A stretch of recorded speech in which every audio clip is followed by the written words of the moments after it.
ഇനി പ്രൈസ് നോക്കുകയാണെന്നുണ്ടെങ്കിൽ 85,000 തൊട്ട് 95,000 രൂപ വരെയാണ് ഇതിൻ്റെ എക്സോറും പത്തനംതിട്ട പ്രൈസ് വരുന്നത്. ഓൺ റോഡ് ചോദിച്ചപ്പോഴത്തേക്ക് വിത്തൗട്ട് ആക്സസറീസ് ഏകദേശം 1,17,000 രൂപയ്ക്ക് നിങ്ങൾക്ക് ഇത് ഓൺ റോഡ് ഇറക്കാൻ സാധിക്കും എന്നാണ് എനിക്ക് BH ഹീറോയിൽ നിന്ന് അറിയാൻ കഴിഞ്ഞത്. അപ്പോൾ അത് നല്ലൊരു പ്രൈസിംഗ് ആണ്. ആക്ച്വലി ഒരു 125cc ഫാമിലി സ്കൂട്ടറിനെ വെച്ച് നോക്കുമ്പോഴത്തേക്ക് അതൊരു നൈസ് പ്രൈസിംഗ് തന്നെയാണ്. കാരണം ഇപ്പോൾ നമുക്ക് സ്കൂട്ടേഴ്സിൻ്റെ വില അറിയാം. 110cc സ്കൂട്ടറിന് പോലും നിങ്ങൾക്ക് 1 lakh അബോവ് പേ ചെയ്യേണ്ടി വരുന്ന ഈ ഒരു സമയത്ത് ഒരു നൈസ് 125cc സ്കൂട്ടർ നിങ്ങൾ ഒരു 1,20,000 കൊടുക്കാന്ന് പറയുന്നത് നല്ലൊരു ഡീൽ തന്നെയാണ്. അപ്പോൾ ഇതാണ് നമ്മുടെ ഏറ്റവും പുതിയ ഹീറോയുടെ ഡെസ്റ്റിനി 125 2025 PS6 OBD2 മോഡൽ എന്ന് പറയുന്നത്. ഹീറോ റീസെന്റ് ആയിട്ട് ലോഞ്ച് ചെയ്തിരിക്കുന്ന അവരുടെ ഒരു 125cc ഫാമിലി സ്കൂട്ടർ സെഗ്മെന്റിൽ വരുന്ന സ്കൂട്ടറാണ്. ഓൾറെഡി ഡെസ്റ്റിനി എന്ന് പറയുന്നത് അത്യാവശ്യം അവരുടെ നല്ല സക്സസ്ഫുൾ ആയിട്ടുള്ള ഒരു മോഡലായിരുന്നു.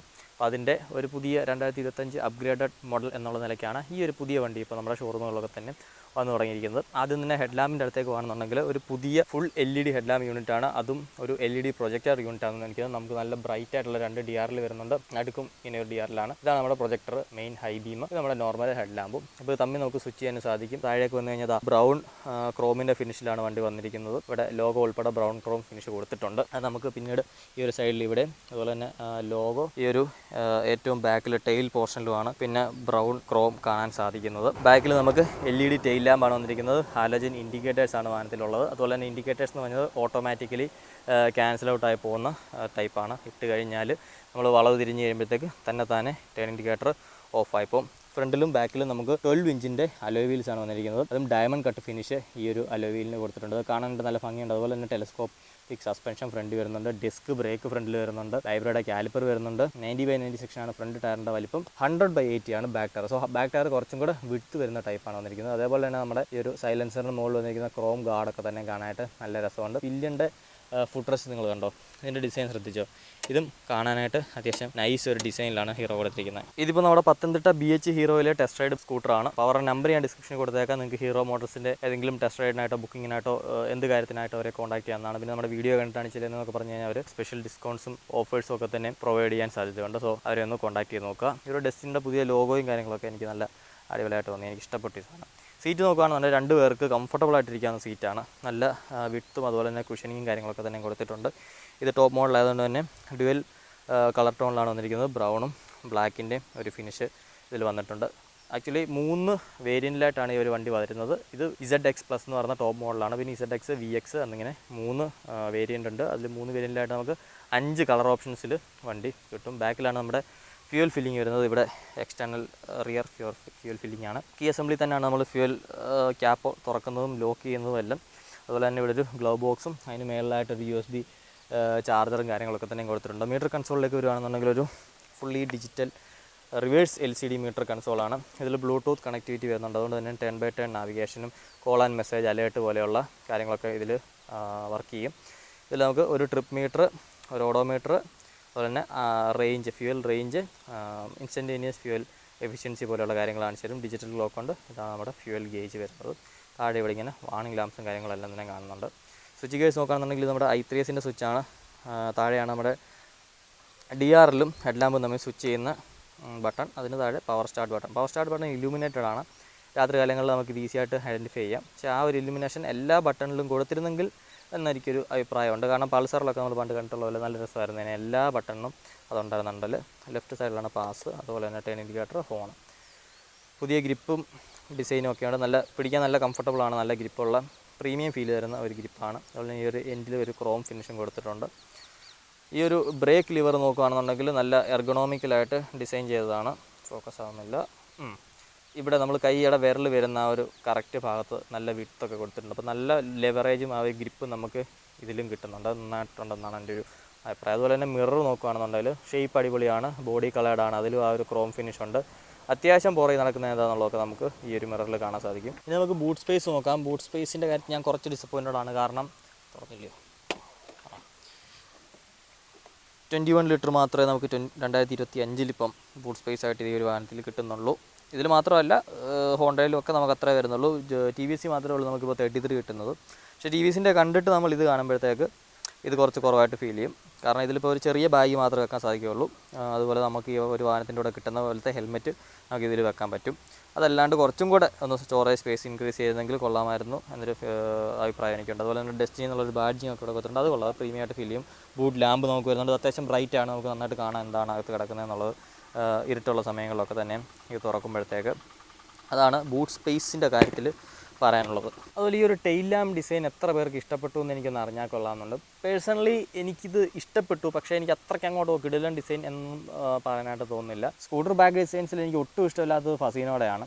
ഫസീനേക്കാളും എനിക്ക് എന്തായാലും ഇത് ഇഷ്ടപ്പെട്ടു. 124.6 cc single cylinder air cooled എഞ്ചിനാണ് വന്നിരിക്കുന്നത്. മാക്സിമം 9 Nm ടോർക്കും 10.4 bhp പവറും പ്രൊഡ്യൂസ് ചെയ്യുന്നുണ്ട്. പവർ ആൻഡ് ടോർക്ക് ഫിഗേഴ്സ് ഒക്കെ അത്യാവശ്യം നല്ല ഒരു ഇത് തന്നെയാണ്. അതുപോലെ തന്നെ മൈലേജ് വേറൊരു ഹൈലൈറ്റാണ്. 59 km/L ആണ് ഇതിൻ്റെ മൈലേജ് ഹീറോ ക്ലെയിം ചെയ്യുന്നത്. അതുപോലെ തന്നെ പ്രീവിയസ് ഡെസ്റ്റിനി വെച്ച് നോക്കുമ്പോഴത്തേക്ക് കുറച്ചും കൂടെ റിഫൈൻഡ് ആണ്, കുറച്ചും കൂടെ സ്മൂത്താണ്.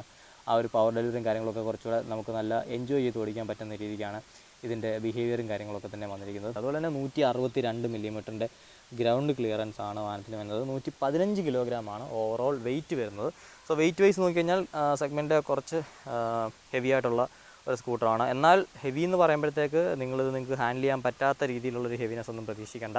എല്ലാ തരം ആളുകൾക്കും വളരെ ഈസി ആയിട്ട് ഈ ഒരു വാഹനം ഹാൻഡിൽ ചെയ്യാൻ സാധിക്കുന്നതാണ്, എസ്പെഷ്യലി ബിഗിനേഴ്സിനും ലേഡീസിനും ഒക്കെ. ഇനി കൂടുതൽ ആൾക്കാർക്കും അറിയാൻ ആഗ്രഹിക്കുന്നത് ഇതിൻ്റെ കംഫർട്ടിനെ പറ്റിയിട്ടായിരിക്കും. ഇതുപോലൊരു ഫാമിലി സ്കൂട്ടർ നമ്മൾ വാങ്ങിക്കുന്നത് എപ്പോഴും യൂട്ടിലിറ്റിക്ക് വേണ്ടിയിട്ടും കംഫർട്ടിന് വേണ്ടിയിട്ടും ഒക്കെ തന്നെ ആയിരിക്കും. അപ്പോൾ ഡെയിലി കമ്മ്യൂട്ട്സിന് നമുക്ക് നല്ല കംഫർട്ടബിൾ ആയിട്ടുള്ളൊരു സ്കൂട്ടറാണ്.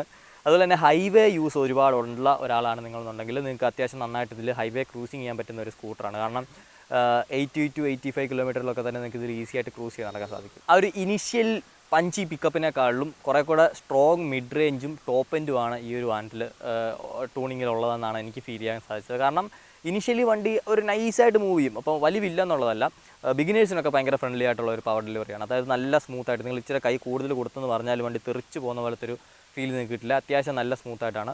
പക്ഷേ നിങ്ങൾ ആ ഒരു മിഡിൽ RPM അതുപോലെ തന്നെ ടോപ്പ് എൻഡിലേക്ക് കൈ തിരിക്കുമ്പോഴത്തേക്ക് നല്ല പുള്ളിങ് കിട്ടുന്നുണ്ട്. പ്രത്യേകിച്ച് നിങ്ങളൊരു 60-65 കിലോമീറ്ററിന് മുകളിലേക്കുള്ള സ്പീഡുകളിൽ ഓവർടേക്ക് ചെയ്യുന്ന സമയത്തേക്ക് നല്ല പവർ നിങ്ങൾക്ക് ഫീൽ ചെയ്യും. അതേപോലെ തന്നെ ഞാൻ ഈ പറഞ്ഞ പോലെ ഹൈവേസിൽ ക്രൂസ് ചെയ്യുന്ന സമയത്തേക്ക് നിങ്ങൾക്ക് നല്ല പവർ ഫീൽ ചെയ്യും. നല്ല ഒരു പുള്ളിങ് നമുക്ക് വാഹനത്തിൻ്റെ ഭാഗത്തുനിന്ന് ഫീൽ ചെയ്യും. അല്ലാണ്ട് നോർമലി സിറ്റിയിലൊക്കെ ഓടിക്കുമ്പോഴത്തേക്ക് വളരെ ഗ്രാജുവൽ ആയിട്ടുള്ള ഒരു പവർ ഡെലിവറിയാണ് ഈ ഒരു എഞ്ചിൻ്റെ ഭാഗത്തുനിന്ന് കിട്ടുന്നത്. അതേപോലെ തന്നെ ബ്രേക്കിംഗ് നോക്കുകയാണെന്നുണ്ടെങ്കിൽ ഒരു ഷാർപ്പ് ഇനീഷ്യൽ ബൈറ്റ് നമുക്ക് ഇതിൻ്റെ ഭാഗത്തുനിന്ന് കിട്ടത്തില്ല. വളരെ പ്രോഗ്രസീവായിട്ടുള്ള ആ ഒരു ബൈറ്റും സ്റ്റോപ്പിംഗ് പവറുമാണ് വരുന്നത്. സ്റ്റോപ്പിംഗ് പവർ ഉണ്ട് നന്നായിട്ട്. അതായത് നിങ്ങൾ നല്ല സ്പീഡ് വന്നിട്ട് ബ്രേക്ക് പിടിച്ചെന്ന് പറഞ്ഞാൽ നല്ലതായിട്ട് പിടിച്ച് നിർത്താൻ സാധിക്കും. പക്ഷേ ആ ഒരു ഇനീഷ്യൽ ബൈറ്റ് നമ്മൾ ഈ TVSൻ്റെ വാഹനങ്ങളിൽ കിട്ടുന്നതിൻ്റെ അത്രയും ഒരു ഷാർപ്പ് ബൈറ്റ് ഇതിനകത്തില്ല. അത് നേരത്തെ എഞ്ചിൻ്റെ കാര്യം പറഞ്ഞ പോലെ ബിഗിനേഴ്സിന് ഭയങ്കര ഹെൽപ്ഫുള്ളാണ്. കാരണം പലർക്കും ഡിസ്ക് ബ്രേക്ക് പിടിക്കാൻ പേടിയാണ്. ആക്ച്വലി ഇച്ചിരി പ്രായമുള്ള ആളുകൾക്ക് അല്ലെന്നുണ്ടെങ്കിൽ ലേഡീസിനൊക്കെ തന്നെ അവരെല്ലാവരും ബാക്ക് ബ്രേക്കാണ് എപ്പോഴും സ്കൂട്ടേഴ്സിൽ യൂസ് ചെയ്യുന്നത്. ആക്ച്വലി ബാക്ക് ബ്രേക്കിനേക്കാളും നമുക്ക് എഫിഷ്യൻ്റായിട്ട് വണ്ടി നിർത്താൻ സാധിക്കുന്നത് ഫ്രണ്ട് ബ്രേക്ക് പിടിക്കുമ്പോഴാണ്. അതുകൊണ്ടാണ് ഈ ബൈക്കിലും അല്ലെന്നുണ്ടെങ്കിൽ ഇങ്ങനത്തെ സ്കൂട്ടറിലൊക്കെ തന്നെയാണെങ്കിലും ഫ്രണ്ടിൽ നമുക്ക് വലിയ ഡിസ്ക് ബ്രേക്കുകൾ തരുന്നതിൻ്റെ ഒരു കാരണം. അപ്പം ഇതിൻ്റെ ആ ഒരു ബൈറ്റ് വളരെ സോഫ്റ്റ് ആയതുകൊണ്ട് തന്നെ നിങ്ങളിപ്പോൾ അറിയാണ്ട് കയറി ഒന്ന് ഫ്രണ്ട് പിടിച്ചെന്ന് പറഞ്ഞാലും പാളിപ്പോകും എന്നുള്ളൊരു പേടി നിങ്ങൾക്ക് വേണ്ട. വളരെ സോഫ്റ്റ് ആയിട്ടുള്ളൊരു ബൈറ്റും അതിനനുസരിച്ച് നമ്മൾ ലിവറിൽ പ്രഷർ കൊടുക്കുന്നതിനനുസരിച്ചുള്ള ഒരു ലിനിയർ സ്റ്റോപ്പിംഗ് പവറുമാണ് ബ്രേക്കിൻ്റെ ഭാഗത്തുനിന്ന് വരുന്നത്.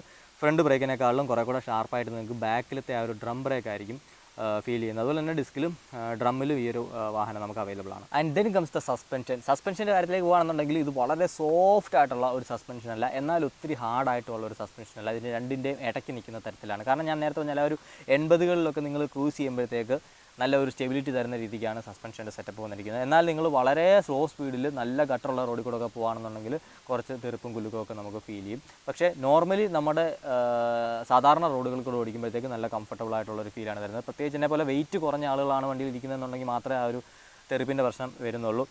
നല്ല ഒരു വെയിറ്റ് ഉള്ള ഒരാളാണ് നിങ്ങൾ, ഒരു 70-75 കിലോയ്ക്ക് മുകളിൽ നിങ്ങൾക്ക് ഭാരമുണ്ട്, അല്ലെങ്കിൽ നിങ്ങൾ 2 പേരായിട്ട് പോകുന്ന സമയത്തൊക്കെ തന്നെ നല്ല സ്മൂത്തായിട്ടുള്ള ഒരു സസ്പെൻഷൻ പെർഫോമൻസ് അല്ലെങ്കിൽ റൈഡ് കംഫർട്ടാണ് ഈ ഒരു സ്കൂട്ടറിൻ്റെ ഭാഗത്ത് നിന്ന് കിട്ടുന്നത്. പിന്നെ ബിൽഡ് ക്വാളിറ്റിയിൽ എടുത്തു പറയേണ്ട ഒരു കാര്യം എന്ന് പറയുന്നത് മെറ്റൽ, അതായത് ബോഡി പാനൽസ് ഒക്കെ തന്നെ കൂടുതലും മെറ്റൽ കൺസ്ട്രക്ഷനാണ് വരുന്നത്. പ്രത്യേകിച്ച് ഈ ഫ്രണ്ട് ഫെൻഡർ അതുപോലെ തന്നെ സൈഡ് പാനൽസൊക്കെ തന്നെ ഇതിൽ മെറ്റലാണ് വരുന്നത്.